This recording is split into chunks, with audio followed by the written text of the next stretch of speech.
চটপটি খাবার দেখো, এর মধ্যে আছে কি দেখো, ছোলা সেদ্ধ করে, তারপরে বাঁধাকপি সেদ্ধ করেছে, তারপরে টমেটো, তারপরে সবুজ মুগ, সেও ভাজা, সমস্ত কিছু দিয়ে দারুণ বানিয়েছে, দারুণ।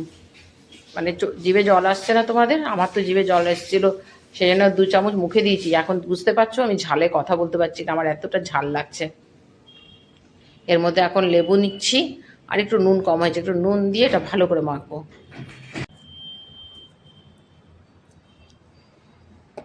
একটু নুন দেব, আর দেবো একটুখানি তার সাথে ভাজা মশলা দিয়ে, নাড়া যাবে না, মোটা চামচ দিয়ে নাড়ি।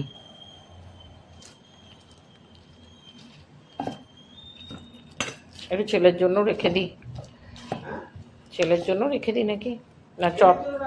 হ্যাঁ, নিতেই যাবে।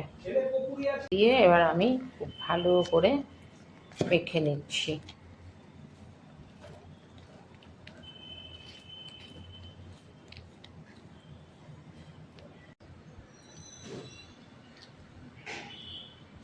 দারুণ খেতে, দারুণ লাগছে খেতে। এই চটপটিটা আরাম করে এবার খাই। এখনই অদ্রিজার লাইভে ছিলাম, এইসব নিয়েই কথা হচ্ছিল। এবার আরাম করে ভালো করে খাই, তারপরে আবার তোমাদের সাথে কথা হচ্ছে।